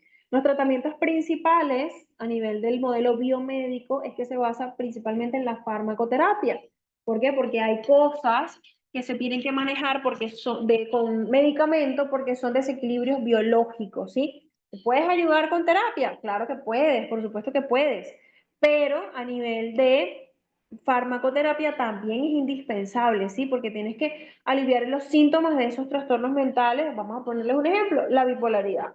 Es un trastorno que tú puedes trabajar con terapia, sí, tú puedes tener ese acompañamiento psicológico con el paciente, pero tienes que trabajarlo a nivel de psiquiatría porque necesita medicación, ¿sí? Es algo muy útil. Este modelo es, de verdad, es muy útil porque ayuda mucho a simplificar ese tipo de trastornos que tienen relación a nivel social y psicológico, pero que no son solamente su origen, sino que su origen va más allá, por decirlo de una manera. Entonces influye mucho. Aquí el componente biológico influye mucho, ¿sí? En lo que es la salud mental. Entonces es importante mencionarlo. En el modelo psicológico tenemos que, bueno, es un modelo que se centra en los factores del pensamiento interno, de las emociones, del aprendizaje, bien sea el aprendizaje vicario, el aprendizaje por observación. Se maneja mucho y se divide en corrientes como por lo menos la TCC, el humanismo y el psicoanálisis son las que más se usan, ¿sí? En el modelo psicológico a nivel de, o sea, cada corriente ofrece distintas explicaciones sobre el origen, sobre cómo trabajarlo, el tratamiento a cada trastorno mental en específico, aborda aspectos desde conflictos inconscientes, por ejemplo, el psicoanálisis, hasta los patrones de pensamiento, como por ejemplo la TCC, ¿sí? Y la conducta, el enfoque humanista y la TCC también. Entonces, básicamente, el modelo psicológico, tenemos tres, modelo biomédico, modelo psicológico y modelo biopsicosocial, que me imagino que es el que más conocemos. Acá tenemos el enfoque holístico, ¿sí? Que es el más aceptado en la actualidad. Se considera que la salud y la enfermedad son el resultado de la interacción de estos tres factores, de lo biológico, lo social y lo psicológico. Y a veces, sí, a veces, no siempre. Recordemos que cada persona es total y completamente diferente. A nivel de factor psicológico, abordamos más el sentido de las creencias, las emociones, las habilidades para afrontar esos traumas o esas experiencias negativas, ¿sí? El bienestar emocional. A nivel biológico, hablamos, como se lo mencioné en el modelo biomédico, hablamos sobre los aspectos de la genética, ¿sí? La bioquímica cerebral, la predisposición física, la predisposición genética que tenemos. Eso influye muchísimo en la salud mental del individuo. No sé si alguna vez me cuentan, si alguna vez han conocido una persona que, bueno, no tiene ningún diagnóstico mental, pero hace unas cosas que tú dices, esta persona no es normal. Esta persona tiene que tener un toque técnico, un cable por ahí, que no esté pasando buena corriente. Y ahí es cuando podemos tener el modelo biopsicosocial, podemos conectarlo de esa manera. En los factores sociales, último pero no menos importante, consideramos más el contexto familiar, el contexto cultural, el nivel socioeconómico es muy importante también a nivel del modelo biopsicosocial, las relaciones interpersonales como elementos clave en la salud mental. Todo esto se maneja, depende de la persona que tienes al frente, ¿sí? Pero son modelos teóricos que tú manejas a la hora de saber a nivel práctico cómo lo puedes manejar, ¿sí? Esta es una frase que yo les quise traer el día de hoy, que la he mostrado en los lanzamientos anteriores también. No sé si la conocen, escríbanme acá. ¿Alguna vez han visto, han leído, han escuchado sobre la frase de... Vamos a tomarle una foto para pasársela por el grupo si es necesario. Sobre no da clic. Bueno, se las mando después, que no me deja tomarle captura de la pantalla. La gestal, no sé si han escuchado sobre la frase de la gestal, a ver, los leo, no se me duerman, ya nos vamos a ir, no se preocupen. Además, tenemos que acostumbrarnos, muchachos, porque el máster es largo y el máster es tedioso, tiene mucha información, ¿sí? De hecho, yo les recomiendo desde ya que se compren su libretica, su cuadernito, para que vayan anotando todo lo necesario que tengan que anotar, ¿sí? Porque yo les doy mucha información que procesar, eso yo lo sé, yo estoy consciente, pero es información necesaria, ¿sí? Información necesaria, información que vamos a necesitar en algún momento de nuestra vida y también vamos a necesitarla para las evaluaciones. Así que tomémoslo en cuenta y anotemos todo lo que tengamos que anotar. El proceso emocional. Cuando nosotros tenemos, al finalizar la terapia, el proceso terapéutico con alguien, tenemos ese proceso emocional, ¿sí? Es un proceso bastante fuerte para el individuo porque, bueno, está pasando por una situación que después de haber confiado, de haber estado contigo en el proceso, pues tienes que darle el alta, por decirlo de una manera. Y esto es algo que también vamos a tocar lo que son las emociones del final, el proceso emocional, no nada más a nivel de terapia, sino en general, cuando tú terminas un proceso, por ejemplo, una relación amorosa, por ejemplo, ¿sí? Entonces, de verdad, es algo bastante interesante y que deberíamos manejar en todos los aspectos de nuestra vida, ¿sí? Excelente clase, profesora, gracias. Salgo unos minutos por problemas de conexión, no te preocupes. Yo también de repente estaba aquí hablando y se me cerró el Zoom y yo, ¿qué pasó aquí? Y bueno, volví. No te preocupes, son cosas que pasan. No sé por qué me pasó, la verdad, pero bueno, son cosas que pasan y simplemente continuamos y listo, para no perder tiempo. Así que no te preocupes. Vamos a conocer también a profundidad el modelo psicodinámico y conductual, ¿ok? El psicodinámico es el que todos conocemos, que es el de Freud, que bueno, Freud lo tenemos hasta, o sea, hasta en la sopa, como decimos acá. Sostiene lo que son los conflictos inconscientes. En este modelo se habla mucho de que la parte inconsciente, la parte de la infancia, es lo que influye en el comportamiento adulto. Por supuesto, lo que nosotros somos y aprendimos en nuestra infancia y en nuestra adolescencia es lo que va a influir en nuestro comportamiento adulto, ¿sí? Entonces, este modelo de terapia busca explorar esos conflictos para poder ayudar a la mente, a la persona, a salir de ese conflicto que ni siquiera se acuerda, porque también eso es otro detalle. Hay personas que no tienen ni la menor idea de cómo funciona. El modelo conductual, hablamos de que, bueno, es impulsado por Watson y Skinner, de que se centra en el comportamiento que podemos observar, ¿sí? Solo conductas, solo el comportamiento observable. Rechaza la hipótesis del estudio del inconsciente al 100%, solamente utiliza lo que es el condicionamiento operante y el condicionamiento clásico, que también lo vamos a profundizar, para poder modificar esos comportamientos adaptativos que se observan, que se pueden observar, ¿sí? Entonces, más o menos de esto trata el modelo conductual. Del informe a la compasión. Vamos a ver también lo que es la estructura de un informe, ¿sí? La redacción clara de ese informe, Por ejemplo, acá les dejé un poquito de resumen, los datos de identificación del paciente, qué es lo que va a ir en ese informe, el motivo de consulta del paciente, la importancia de la claridad en esa redacción de informe, a quién va dirigido ese informe, cómo lo vamos a manejar, cómo lo vamos a conocer, ¿sí? También vamos a colocar, importantísimo colocar y preguntar los antecedentes relevantes de la persona, a nivel personal y a nivel familiar. Eso es importantísimo. Tenemos que recopilar esa información para nosotros saber a qué nos estamos enfrentando, ¿sí? Seleccionar los hechos de manera cronológica, ordenarlos, ¿sí? Verificarlos si es posible. Si no, pues colocamos algo que yo siempre digo, BDP, verbatim del paciente, es decir, el paciente dijo esto.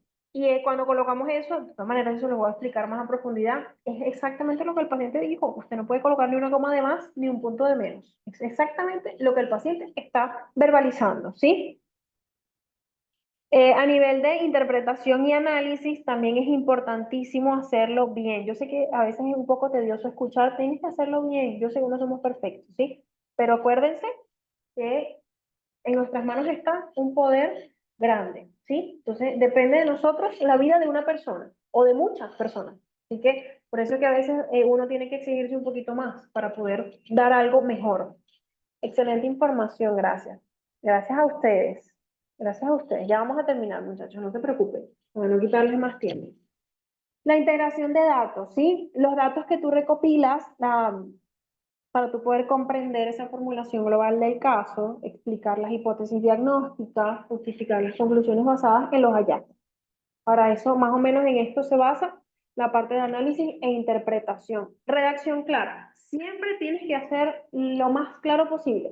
Tú puedes tener tus términos, creo que por acá lo tengo, tu lenguaje técnico. Tú puedes tener tu lenguaje técnico, tú puedes usar tu terminología técnica, pero también tienes que saber a dónde va dirigido ese informe para tú poder entender y para tú poder saber cómo lo vas a escribir. Si va dirigido para otro profesional de la salud, si va dirigido para otra cosa totalmente diferente, para una baja médica, para una baja por ansiedad, cualquier cosa, tú tienes que saber a dónde va dirigido ese informe. Por ejemplo, aquí les coloco un ejemplo de redacción. En lugar de decir el paciente está deprimido, tú no puedes decir eso. Eso no, o sea, tú estás afirmando algo. O sea, ya tú estás diagnosticando. Sin diagnosticar, ya tú estás diagnosticando. Tú tienes que cambiar las palabras y decir el paciente reporta un estado de ánimo bajo y una pérdida de interés en actividades que antes disfrutaba, ¿sí? Tenemos que jugar con las palabras. De hecho, cuando tú trabajas con pacientes o cosas similares, y tienes que atajar toda la información que te den, palabra por palabra. Es indispensable poder entender cada una de las cosas y analizar cada una de las cosas que te está diciendo esa persona, ¿sí? Entonces tenemos que cuidar el uso de la terminología, evitar cosas complejas. Obviamente, si es un informe que va, por ejemplo, para una parte judicial, pues tienes que manejar tu lenguaje técnico adecuadamente, ¿sí? Lo que puedes hacer también, usas un término técnico y entre paréntesis le colocas dos palabritas a nivel cotidiano para que la gente lo pueda entender. Eso también lo puedes hacer sin ningún problema, ¿sí? Es algo total y completamente válido. La confidencialidad ética, ¿sí? La protección de datos y el consentimiento informado. La protección de datos, siempre obviamente tenemos que tener nuestra privacidad, nuestra confidencialidad ética, pero hay casos de dilemas, no sé si lo agregué, no recuerdo. No, hay casos de dilemas éticos que no podemos callarnos, ¿sí? Que tenemos que saber cuándo hablar y cuándo no hablar, ¿ok? Hablando del consentimiento informado, a veces se utiliza, depende obviamente del proceso, depende de la terapia, ¿sí? Que es para esa difusión de resultados. Aseguras que esa persona, que ese individuo esté de acuerdo en cómo se va a utilizar la información propia, ¿sí? Por ejemplo, cuando hablamos de la comunicación de resultados, ¿sí? Tienes que hablar con esa persona de manera entendible, sensible, comprensivo, que el paciente pueda sentirse, que no sienta que está siendo atacado, que está siendo etiquetado, que está siendo señalado, ¿sí? Porque es normal que se sienta ansioso de recibir algo de resultado. Entonces tenemos que tener empatía, tenemos que tener sensibilidad, tenemos que buscar la manera de utilizar términos sencillos que el paciente pueda entender. Ustedes pueden usar una jerga técnica, no hay ningún problema, pero tienes que entender sea, tienes que ayudar a la persona que te entienda a nivel cotidiano también, porque al final, si no es un profesional de la salud, pues no te lo va a entender, y a lo mejor es un profesional de la salud, pero igual no te lo entiende. Entonces es muy importante ayudar a esa persona a entender, ¿sí? A entender esa explicación, esa entrega de resultados. Más allá de darle un diagnóstico, si es el caso de un diagnóstico, ¿sí? Concentrarte en esas recomendaciones. Oye, mira, esto es lo que tienes, por decirlo de una manera, esto es lo que vamos a hacer, esto es lo que te recomiendo, este es nuestro plan de acción, ¿sí? Que el paciente no vea nada más el problema, sino la solución a esa situación en específico, a ese diagnóstico que se les está ofreciendo, en caso tal de que sea un diagnóstico, ¿sí? Colaboración interprofesional. Siempre tiene que haber un respeto, ¿sí? Tienes que usar un lenguaje respetuoso, adecuado, a nivel de informe, porque estamos hablando a nivel de informe, pero obviamente también con el paciente. Por supuesto, mientras más tiempo pasa, el paciente más confianza te agarra y esos términos técnicos, pues, van siendo como que más suavizados, por decirlo de una manera. Pero siempre es muy importante hacer ese informe de manera lo más adecuada posible a la situación, sea otros médicos, sea a nivel psiquiátrico también, o si tú recibes un informe, pues también, si es un psiquiatra, tú tienes que entender, y si tú no entiendes, pues tienes que buscarlo de alguna manera, ¿sí? Entonces tiene que ser claro y conciso, tienes que presentar esa información de manera estructurada, de manera directa, facilitando al otro profesional es que encuentre, ¿sí? Los datos que son más relevantes para su funcionamiento. Por ejemplo, si tú vas a referir a alguien a psiquiatría, el informe que tú ofrezcas a ese profesional tiene que ser específico, ¿verdad?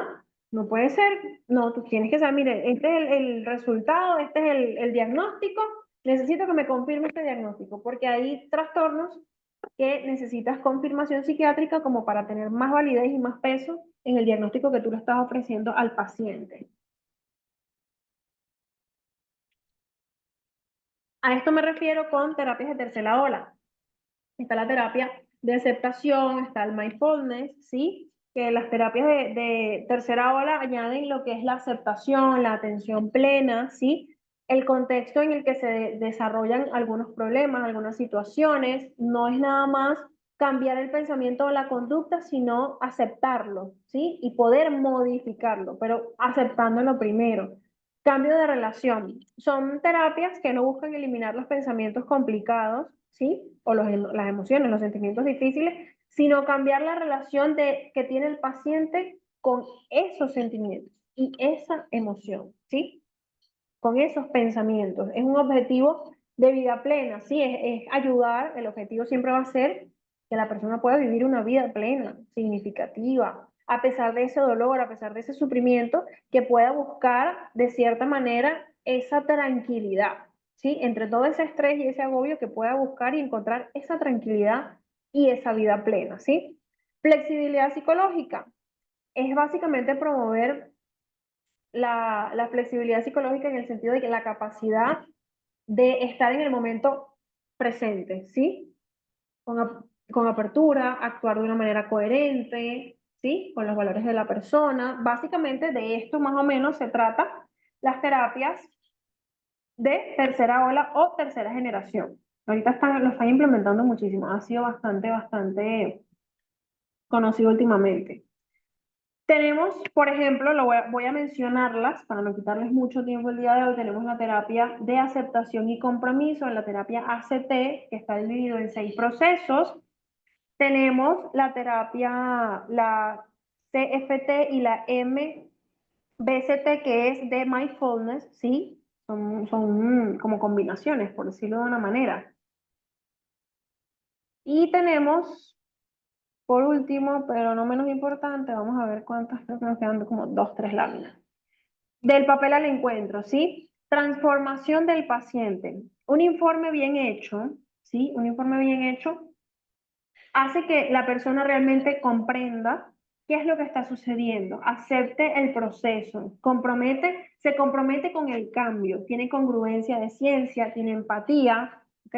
Permite por ejemplo, cuando yo hablo del papel al encuentro, me refiero, por ejemplo, a un plan de tratamiento. Cuando tienes un plan de tratamiento psicológico, psiquiátrico, médico, como ustedes quieran, hablo de tratamiento como tal, ¿sí? Entonces, esto ayuda mucho a que la persona diga, bueno, este es mi plan, ¿sí? Ya yo lo tengo aquí. La persona se compagina, se compromete realmente con el proceso, que si el paciente no se compromete con el proceso, lo vamos a tener bastante complicado. Responsabilidad compartida. Tienes que garantizarle al paciente esa privacidad, ¿sí? Esa comunicación con claridad, adaptarse a las intervenciones de los deberes éticos que protegen al paciente. Yo les voy a dar unos ejemplos también que me ha tocado hacer. A nivel de profesión humana y eficaz, cada informe tiene que estar escrito con rigor, ¿sí? Cada explicación tiene que estar, yo coloqué acá, entregada con ternura, construir una profesión más humana, ¿sí?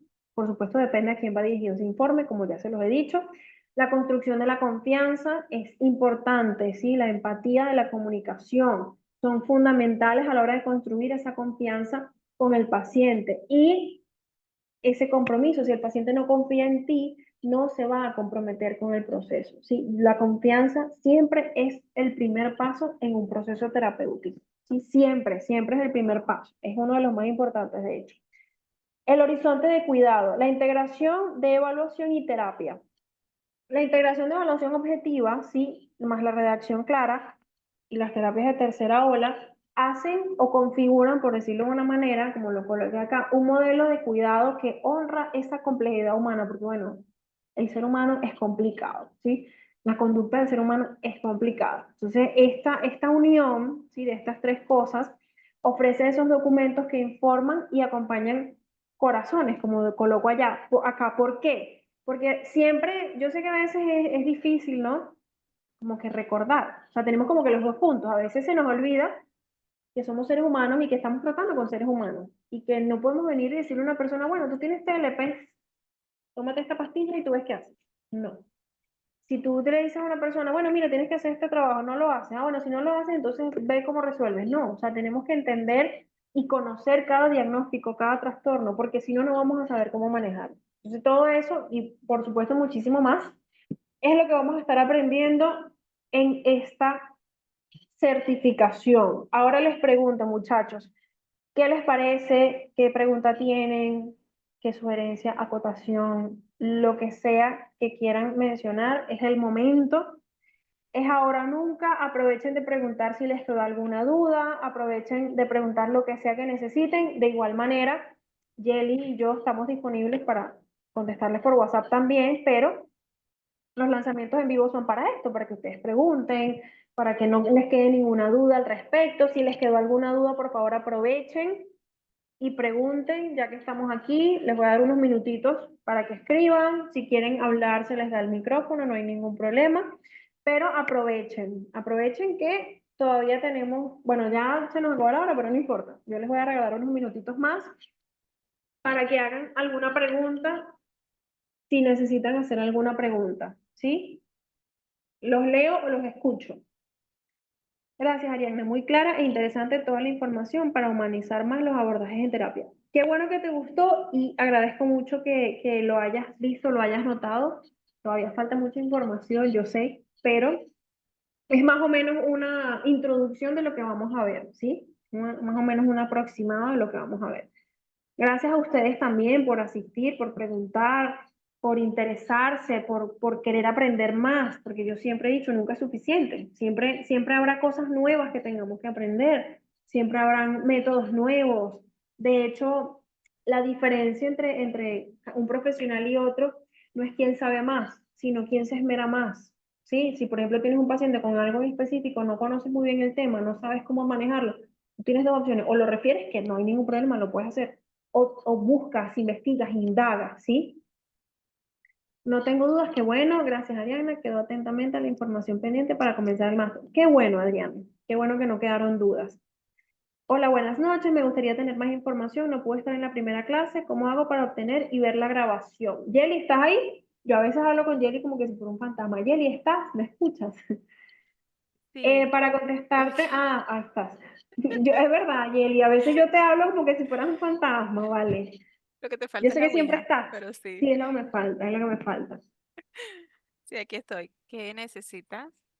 Que aquí, Alberto, yo, bueno, pasa tu número, pasa el grupo, porfa, para que aquí hay un muchacho que está preguntando que no pudo entrar a la primera clase el día de ayer y que quiere obtener la grabación, o sea, quiere saber cómo lo puede ver. Entonces, bueno, Ok. le escribes a Yeli o bueno, te ingresas en el grupo para que puedas ver la clase grabada y bueno, si tienes alguna duda, pues